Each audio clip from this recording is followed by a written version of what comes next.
Great, you guys. All right.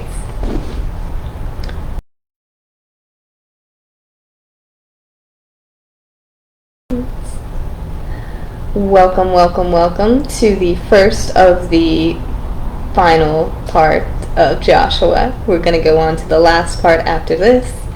Like I said, I had came on here yesterday to read them both in full with great detail. I was a little tired when doing so, and I realized my microphone was plugged in wrong.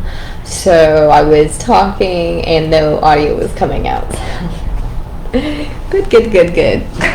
It was good though. I stumbled up on a few different things, so it was kind of a blessing. I had to redo it. So it's all good. Let's go ahead and start out with a quote from Max Beerbohm from 1872 to 1956. And this quote reads, "Mankind is divisible into two great classes, hosts and guests." All right, so this is from Hosts and Guests. So this is talking about division, right? Divisibility, and then of course the two classes, hosts and guests. Interesting to think about, right? We have hosts and we have guests. The only kind of division going on with mankind. We'll see about that. But just speaking on division and thinking about division, today we are going to talk about the division of those on the other side of the Jordan and the rest of the Israelites on the other side. I think it's the east side and the west side of the Jordan. So, as we remember, on the one side of the Jordan, before the Israelites moved over, we had the Reubenites, the Gadites, and the half-tribe of Manasseh that went ahead and settled on that side. They did end up going across after everybody was kind of moved in and a lot of the battling was completed. They did end up going across, and then Joshua had ended up sending them back. So we're going to talk about that, and we're going to learn about, how they cope with, going back to their foundation, their original foundation, and why this division kind of arose between them and how it was resolved as well. So let's go ahead and begin with chapter 22. Then Joshua summoned the Reubenites, the Gadites, and the half-tribe of Manasseh. Then Joshua blessed them and sent them away, and they went to their homes. To the half-tribe of Manasseh, Moses had given land in Bashan, and to the other half-tribe Joshua gave land on the west side of the Jordan with their fellow Israelites. So it's just talking about how, yes, there were technically two tribes of Manasseh, split in half on each side. When Joshua sent them home, he blessed them. So Joshua did end up saying, go back, you guys did your service to the Lord, you stood by us and helped us procure this land, you guys can go back. And he blessed them gratefully. You can read about the full blessing in Joshua. Then it says here, when they came to Geliloth near the Jordan and the land of Canaan, the Reubenites, the Gadites, and the half-tribe of Manasseh built an imposing altar there by the Jordan. So if I look up the word imposing, right, it generally has a negative connotation, but just reading what the definition is, it just says a grand and impressive in appearance, or grand as an adjective, grand and impressive in appearance. So just, great, right, imposing, very grand and impressive. So why this might have a negative connotation is because it might cause jealousy, right? Something so grand and impressive, it might nurture feelings of jealousy. So they built this they built this altar, and it was so great. The Israelites, the majority of the Israelites on the other side of the Jordan were like, whoa, what are you doing? This is not permitted. We worship here, we worship together. Why are you building a separate altar? What are you trying to do? Are you worshiping a separate God? That was their initial thoughts, just because it was so imposing. It was different, right? And it was on their land. So the Israelites definitely had perceived it in a wrong way, and they started to persecute those on the other side of the Jordan. And it says here that the ones on the other side of the Jordan were like, was not the sin of Peor enough for us? Up to this very day we have not cleansed ourselves from that sin, even though a plague fell on the community of the Lord.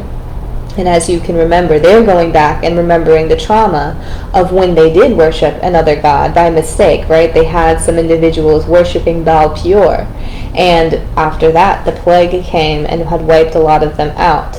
So they're saying, we're still traumatized from that sin. We have not cleansed ourselves yet. Why would we, do that again? We would not do that again. That was their argument here. And so they started to argue. They're like, on contrary, this altar, right, it is to be a witness between us and you and the generations that follow, that we will worship the Lord at his sanctuary with our burnt offerings, sacrifices, and fellowship offerings.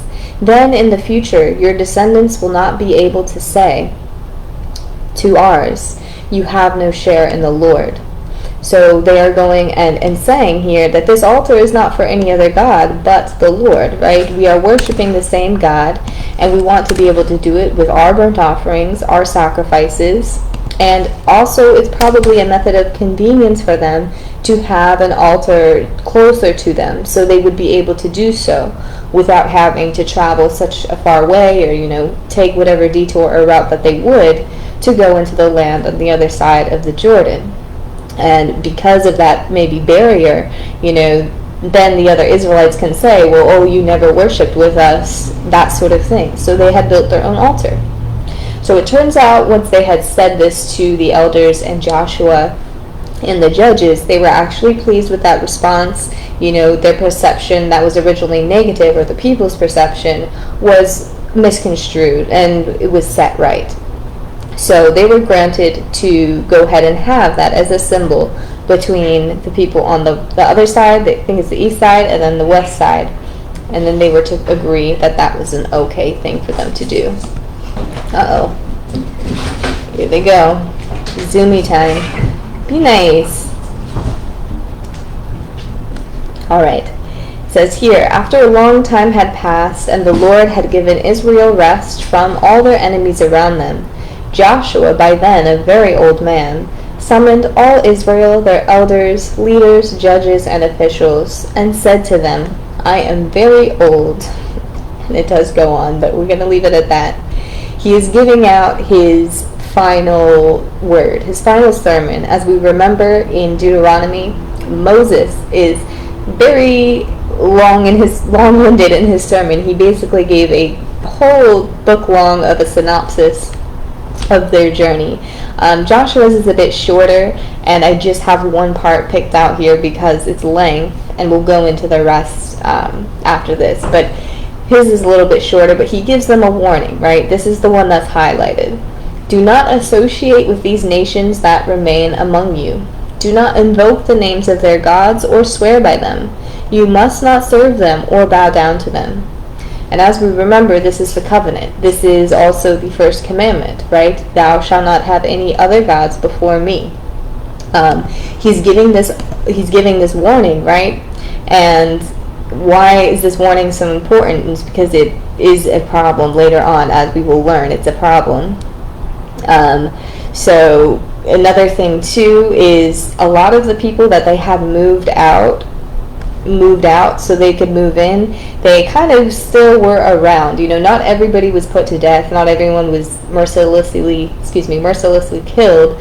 There were some battles that we had discussed where they were completely destroyed, but in this case a lot of the people of the land that were in there previously stayed there, and some of them were subject to servitude. That was just like the way of the structure that they had set up. But a lot of those people were still there. Therefore, they would be worshiping their other gods, their own gods, right?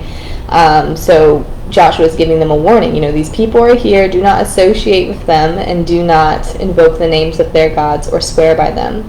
And this covenant does last for quite a while, but we will learn in Judges that things, tend to change. So let's go ahead and get into the final part of Joshua, and I'll be with you in just a second. Thank you.